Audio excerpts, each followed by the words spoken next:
Hello, boils and ghouls. It's your old pal, John Kassir, the voice of the Crypt Keeper. And I want to welcome my good fiends of the Horror Heals podcast. Is horror good for mental wellness? But of course it is. Welcome back to Horror Heals. I'm Kendall, and this is one of those episodes that feels like sitting down with two people who genuinely love what they do and love the community that surrounds it. If you've ever been moved by The Shape of Water, creeped out by Pan's Labyrinth, cheered for Hocus Pocus, or spent time in the worlds of Star Trek, Buffy, or Hellboy, you've experienced the incredible work of Doug Jones. But today's conversation isn't just about the characters, it's about the man underneath the makeup. Joining Doug is executive producer Derek Maki, who is making a documentary called Get Me Doug Jones. It's part love letter, part career retrospective, and part mission to make sure one of the most gifted performers in horror and fantasy gets the recognition he's earned over 4 decades. And right now, they're in the middle of a Kickstarter campaign to bring his film across the finish line. There are some incredible rewards available, including signed collectibles, exclusive experiences, and even screen-used pieces from Doug's career. If you've ever wanted to own a little piece of movie history or simply support independent horror filmmaking, you'll want to stick around until the end and then head over to getmedougjones.com or the Kickstarter, which is linked in the show notes. So now let's hand it over to Corey for a conversation that's funny, heartfelt, and full of stories that will make you appreciate Doug Jones even more. Derek, Doug, welcome to the Horror Heals podcast. Thank you for having us. Thank you for having us. Hello. Absolutely. So before we get into this documentary, which I'm very excited about, I'd like to know, what is the origin of the Doug hug, of which I've been a recipient? I knew that head looked familiar. Come here, you. It's an emotional story. If I could go back in time a bit. Please. I'm the youngest of 4 boys. So I had 3 older brothers, and it was a very boy house. And mom and dad showed love in different ways. Huggles were not one of them. Yeah, physical affection was not their love language. I found out about the 5 love languages later in life. And I found out that my strongest one is physical touch, with words of affirmation a close second, where I'm like, I love you, I want to talk all about it. So I was 18 years old when my father passed away. And it was at his funeral that my brothers and I all hugged each other for the first time ever. And I was like, this is so right. And so I decided from that day forward that I would be a hugger. And if I want to receive them, I must give them. That's how that came about. So nobody gets away from me without one now, unless, of course, they scream and say, please don't. Yeah, but even when you do, I've seen you grab people, and even when they do that, and you still get the hugs out of them. Yeah, that's right. There's something about Doug, he can get a hug out of everyone. Oh, you're too kind. I love that, because my father died unexpectedly at 17. Oh, and okay. I remember at the hospital, my brother and I, we weren't super close at that time. We are now. We're 3 years apart. And of course, I hugged him when he was a little kid. But I remember that was the first time, as soon as my mom brought us into that room and said, your dad's gone, we grabbed each other and held on for dear life. And that will be a memory I will carry with me till the end of days. Forever. Exactly. Yes, Josh. Oh, thanks for sharing that. That's sweet. Yeah. Of course. Yeah. So I was just going back to our earlier episodes, and literally 1 year ago, almost to the day, I interviewed this author named Grace Daly. She writes horror stuff. But the final question we always ask on this podcast is, who is your favorite final person in a horror movie? And she said Eliza from The Shape of Water. And that got us off on a tangent where I said, Doug Jones should have been nominated for an Oscar for that movie. And it's a crime that he wasn't. And we went off on a tangent, but Oh my gosh. I would love to touch on that movie because it is so magical. Easily in my top 10 of all time. Oh, thank you. Wow. Like, what a performance. What is your craziest, fondest memory of working with Guillermo on that movie? That was my 6th film with Guillermo del Toro. I've been through a lot with him. We all already had a shorthand language between us. So that part was easy. But with him, that movie specifically, I went into it with him saying, Dougie, I want you to be I want Dougie the actor, not the performer. And I knew what he meant, but I had to have an internalized connection with Eliza, played by Sally Hawkins, who was just absolutely brilliant in that movie. And we had to fall in love with each other and let an audience buy that without one word spoken. So a lot of internalized and connection had to happen between us that did require acting, not just talented elbows. You know what I mean? And that's a misconception that people get when they talk about my career sometimes is, oh, you're such a mover. Yeah, but it's motivated by something internal. And The Shape of Water is a perfect example of that we had to internalize so much and get to know each other so well. And Del Toro did something really smart with that movie. He had Sally and me meet each other and start rehearsals for our dance number in that movie. Remember there was a fantasy dance number in the black and white MGM musical movie Fantasy that she had? Neither one of us ballroom dancers. They go, oh, we better rehearse. So he brought us in 3 weeks before filming started to dance every day with the choreographer. Wow. And during that time, we got to know each other really well. That's all. It was rehearsal time. We weren't filming anything yet. We had time to sit on our little breaks together, and trust was built. When you're lifting and dipping, trust has to be there between dance partners. So that was built. And then also, Sally and I both suffer crippling imposter syndrome. I'm going to be the one who runs this movie. She was sure of it. I was sure of it. We argued who was going to be the worst in the movie. But what that did is we totally bonded over that, right? We found a love language between the two of us that was very trusting. By the time we got to camera, we had a thing already going. The two of us did. So that translated into our acting into a love story with some reality in the relationship as well. It was just such a sweet experience all around. And the ride that we went on all the way to the Oscars, through all the awards, by the way, Golden Globes and everything. And you mentioned the Oscar thing. I get asked this all the time. You should have been nominated. I can't thank you enough for thinking that. But the closest I've ever come to an Oscar was when Fox Searchlight, the studio behind Shape of Water, put out their big full-page ads in all the trade papers and the LA Times, a full-page ad for your consideration, right? And they had all the categories they would like to throw names in for possibility for a nomination. And for Best Actor, they just had Doug Jones there. I'd never seen that anything in ever I've done before. So I saw that full-page ad in the LA Times, and I might have lost a tear. I might have, because of that. That's the sweetest thing, that a studio had that kind of faith that they could put my name out there with confidence. Now, I knew the Academy probably wouldn't be nominating a guy in a complete rubber suit from head to toe, and that's fine. I totally understood that, but I don't know. I've had enough accolades, I think, and he'll have a differing story on that about what I deserve or don't deserve, and we argue about this all the time. So, yep. So Derek, to me, a documentary about Doug is a given, just because I've just mentioned to several people that talk to Doug Jones and they're just losing their damn minds. When we started this podcast 2 years ago, you were definitely on the top of our list of yes. But Derek, I'm just picturing a documentary called Get Me Doug Jones. I'm just picturing a guy, like a 60-year-old guy, very sweaty with a cigar, with a phone saying, "Get me Doug Jones." So could you talk a little bit about the impetus of this whole thing? Yeah, that was in my head. I could tell you this, the film, I didn't come up with the film title until right when we started shooting, I think. Yeah. Up until that time, it was just to be determined movie, Doug Jones documentary. And I always knew that I wanted Doug's name in the title. And this, as I tell everybody during these interviews, like, this is my love letter to Doug, because I've been with him now for 18 years on the road, meeting fans. And Derek's my appearance manager for the live appearance. Oh, okay. All right. Gotcha. Meet and greets at conventions and those kind of things. He's the one handling that part of my career for 18 years now. So we've seen a lot of each other, and we're kind of like family now. Yeah. Extended family, open hearts. Doug's cried on my shoulder about things. We cheered things on. He's invited me to red carpet events. It's been fantastic. But the biggest thing was I never saw him getting the accolades that he deserved, meaning the Golden Statue, whether it's an Oscar or a Golden Globe. I want it to be an Oscar for Best Actor on his mantle. So that's part of what this documentary is, to open up the eyes of the Academy and everyone in the industry to say, listen, you're overlooking this person, but at the same time, it's also to celebrate. That's just a small part of it. They'll get that and then they'll go, great.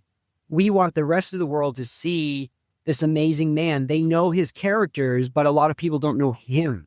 And the ones that do know him because they've met him at a convention like you have, it's fantastic. But I just would like the rest of the world. How can you have movies like The Shape of Water, Hocus Pocus, Pan's Labyrinth? They're as popular or as well known as Star Wars and Star Trek, and everyone knows who Han Solo is, and they all know who A Sapien is, but they don't know the man, the actual actor, because he stuck in rubber bits where Harrison Ford wasn't, or Mark Hamill wasn't, or William Shatner wasn't, right? So that's really what this is about. It's to give the accolades that he just never gets and to really open everyone's eyes. Because Doug's an amazing actor. You have to remember, and it's something we delve in the film, like acting behind makeup is not easy. And to be able to project a performance through rubber and silicone and latex and contact lenses and muffled noses or mouths, and then you still need to act. And you're acting in front of your fellow co-stars on set, and you need to be as believable,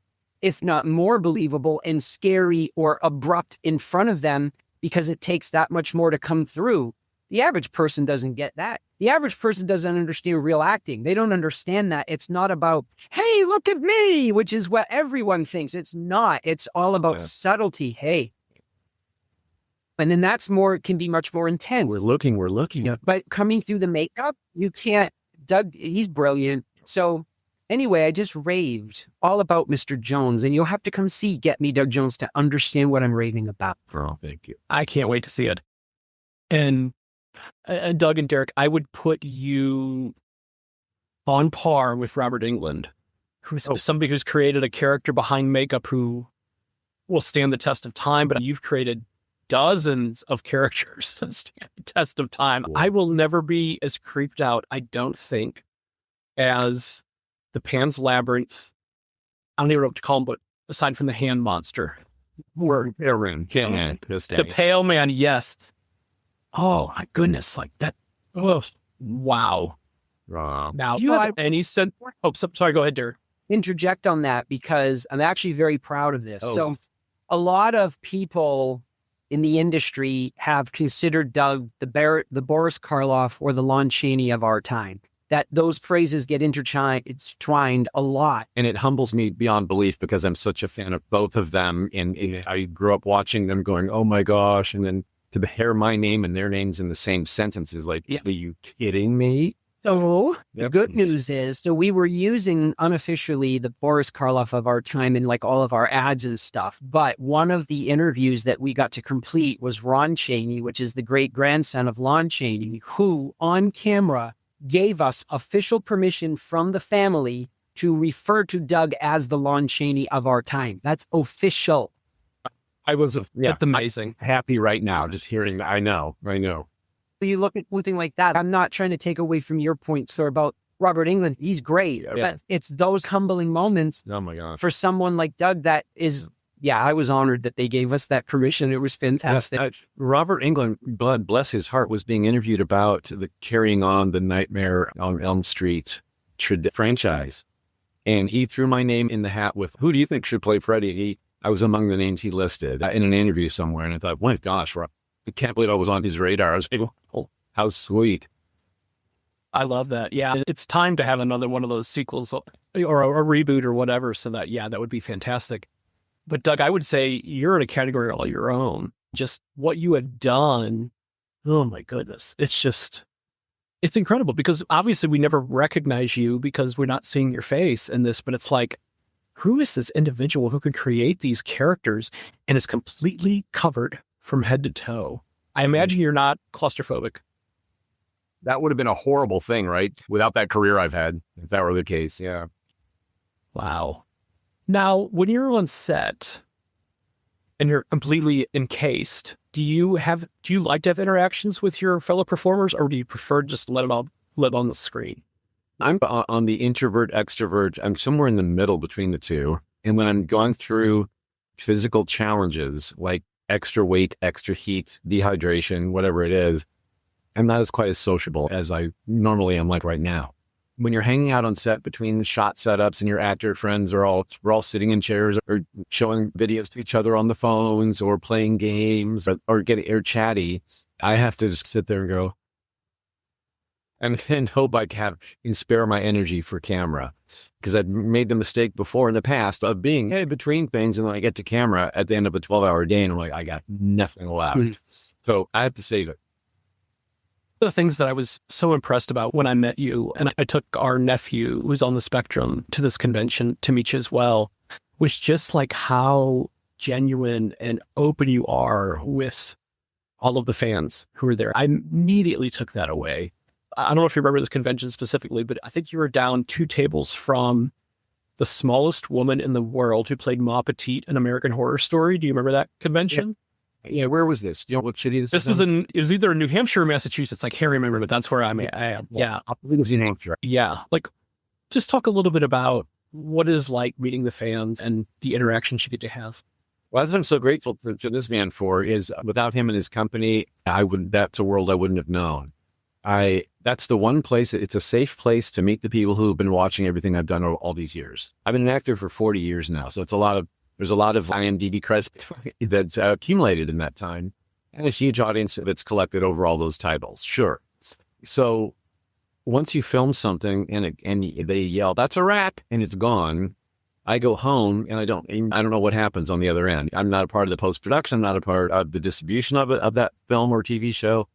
So hearing feedback from who watched it, that's what makes it all worthwhile, is when I can be at a convention and meet one person at a time in a line of people that all want to tell me what they were doing, what part of life they were living, what happened in their life when they were watching something of mine, whether it was a movie that helped them get through cancer treatments or a TV show that they could binge watch while their loved one was fading in health, or they met their first date was a movie of mine, and now they're married with a baby and they're in Milan to tell me about it. I love these stories, right? And it makes it all make sense. If it was just me going like this on film, that wouldn't be enough to satisfy me.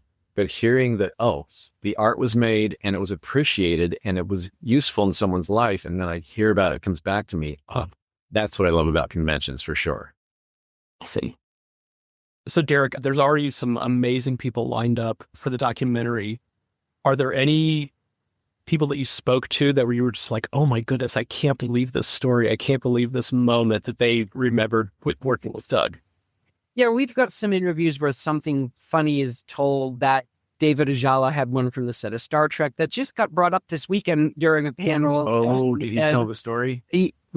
No, but some fan knew, and you have to see the movie to find out what it is. But no, everyone says everything that I already know about Doug. What my whole thing was, and I don't mean that in a bad way. It makes me feel special because I know him that well. But it's to hear their perceptions and their deep feelings of what they feel about Doug that makes you like, oh my God. We've had several people crying on camera, and it's the big names and having no shame about it because they're talking about their love for Doug. And then it makes the crew cry. So it's actually really wonderful for me because I'm just thinking they're going to come on and just say, yep, we love Doug. He's great. Best actor ever. Thank you. Can I go home now? And they're not. They're like really delving deep, finding those moments that they spent with him on set and what it meant to them and coming out of their shell. And like most of our interviews when we started were an hour long. Now they're about 30 minutes long.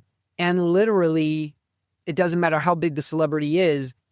In a 2-hour film, you're going to be lucky if you get a total of 2 minutes of each of those interviews. So how do you edit that down to tell a story? I have no idea. So I make jokes all the time. We're going to have the theatrical cut, which is 2 hours, the director's cut, which is 4 hours, and the super duper pooper producer's cut, which is 6 hours. We really should have just made it into a TV series. I wanted it to be theatrical, so we got to cut it down. So for the super cut, how much are we seeing Bette Midler? Her interview was short, but the fact that she agreed was unprecedented. She never does this type of thing. So it was and it's an honor to get her to agree. Her way. Yeah. And what she says is great. So when you see it, and here's the thing, the movie, this isn't to down her in any way. One of my favorite actresses, but the movie's not about Bette Midler. It's about this man. So whatever Bette has to say that's positive, she's going to be given the same amount of time as Noah Wiley and Sonequa Martin Green and whoever else will be on. Jonathan Frakes. Because it's about this man. Yeah. We're excited. So, Doug, is it just kismet to get involved with these franchises and these creators who are like have such a huge following? Guillermo, Star Trek, Hocus Pocus, Buffy, all of that. Is it kismet, or is it just, what is it? I can't define it. I don't know. But it's funny because just recently I was having that thought. Like when I've rarely taken the moment to look back. I'm always looking at what am I doing today? What lines do I have to memorize for what project right now? What's ahead? What have I said yes to? What scripts do I have to read to say yes to that movie or this thing in the future? And it's rare that I can stop and go, looking back. But again, that's something else the conventions do for me when people remind me that I was in this and that and the. When I tally up the humongous, like you said, franchises that I've been a part of, when I played the Silver Surfer in the Fantastic Four sequel, I was focused on, oh gosh, I hope I get this right. I hope I appease the fans that know the source material. I hope I make Stan Lee proud, on and on. And then now that I've done it, it's wait, that was huge. And looking back on it. So and then getting into a Star Trek series. Anyone you have to live under a rock to not know that there is a franchise called Star Trek out there with its 60th anniversary this year. At the time when Star Trek Discovery was being in pre-production and being developed, there had not been a Star Trek TV series since Enterprise. So it had been about 15 years. And so when I got this call, don't have to audition. They just want you for this role named Saru. He's an alien on the bridge of the title ship. And you're going to be a high-ranking officer. And do you want it or don't you? Wow, that's something I grew up with. I didn't miss any part of any series all along the way. There's a new one being made, and they want me in it. And when I met with the writers and they said, you're not going to be a Vulcan, you're going to be a Kelpian. This is a different species, but you will be the Spock of this show. That was like, oh, okay. The gravity of that one hit me immediately because I grew up watching Spock in the 1960s and he was the one I connected with. He was the tall, lanky one that looked different than everybody else. And if I totally got him. And so to equate me with him was like, okay, I will love this job. So that was 5 seasons of such satisfaction. And to the point as well, it's a true get me Doug Jones moment because that is exactly what they did. He didn't audition for Star Trek. They basically had this character and went, who do we put in there? We got the perfect guy. Get me Doug Jones. And they made phone calls until they got him. The guy with the cigar. Off the roll. Every actor's dream is not to have to audition for something that they just call you and go, we've got this. Do you want it? And that's what happened with Doug. And again, with this, there's an old joke about the 4 phases of an actor's career. There's the, who the hell is Doug Jones? There's the, oh, get me Doug Jones. Then there's the, oh, get me a Doug Jones type. And then there's, who the hell is Doug Jones at the end? Right? So I'm glad that we're still in the Get Me Doug Jones. Yes, we're still there for sure. When it comes to monsters and creatures and rubber-clad, glued-on makeups, I am clicking over into the Get Me a Doug Jones type phase now because I'm 66 and I'm leaning more into human characters now. The last 3 years, I've almost played exclusively humans. But there is a gaggle of young, even taller, like 6'9", 6'8", young actors that I have met and mentored and refer for jobs to the being that. And a lot of them are going to be also interviewed in the documentary. So you'll see what the future holds. Amazing. So now with all of the prosthetics that have been put on you and the costumes and the full body stuff, have you been able to take anything home with you to keep a little piece of it? I have indeed. And a couple of those things are available on the Kickstarter campaign for our finishing funds for this that I've donated to the cause as rewards for higher donors because they're one of a kind. From Star Trek Discovery specifically, a few prosthetic pieces, facial prosthetics that were never used, but I got to take them home with me on a vacuum form of my real face. So there's not many of those left. And then also my practice boots. I had hoof boots it was like a high heel shoe with no heel behind it. So I was tiptoeing around on the balls of my feet. And they had a practice pair of boots before the real leather ones were made. And that practice pair I still have in my possession. And then we put those on the auction block then for the Kickstarter as well. And I also had prosthetic pieces that I'm keeping for now, which I kept the Silver Surfer face. As it once was taken off me, so it was screen worn. I have an Abe Sapien head that was screen worn. I have Abe Sapien gloves with the webbed fingers and those movies that were screen worn. Well, yeah, I've taken things home from various movies. And my human rolls, I usually keep my socks. It's a weird little collection, but and when I look at my sock drawer, I can't remember what's from what, but at least I got them on a movie somewhere. Yeah. I don't know what you were working on at the time, Doug, when we met, but you had a bald head like I do, and clearly you're not bald. Are you over that point in your career? No, come on, I'm 65. I'm not going to go bald. Well, I was bald. I shaved my head to the skin for Star Trek Discovery because it was the prosthetic was not just the face; it was all around the entire head, glued onto my head. And if I didn't shave my head, they would have to bald cap me before the makeup process started. That would have added 20, 25 minutes to the process. Right. And when you're starting early in the morning before everybody else anyway, I didn't want to start even earlier. Oh, I just shaved my head for all 5 seasons. And that's probably during that time when we did that convention. Nice. And it came back beautifully. Thank you. I should good about it. Thanks. So I want to be mindful of our time, but I think I mentioned earlier, our final question that we always ask on here is, who is your favorite final person in a horror movie? And feel free to say Eliza, but go off on your own if you'd like to. Like, I think of The Shape of Water as a romance movie, not a horror movie so much. It had horror elements in it. Sure, I was a monster in it. But so, yes, she's probably my favorite final girl in any movie. But if you're talking about horror movies specifically or final person, probably Haley Joel Osment in Sixth Sense? Sixth Sense. Yeah. Oh, we haven't had him yet. That's a good one. Why do you choose him? Well, because first of all, the movie itself got me completely. I went on the full ride and had zero idea what the end was coming. So the fact that he lived through that and that character he was a kid, but we could all relate to the strength that kids have. And he was very heroic. Maybe a little underdog that kind of had his own form of heroism that we could all, I think, relate to. Oh, yeah. Sure.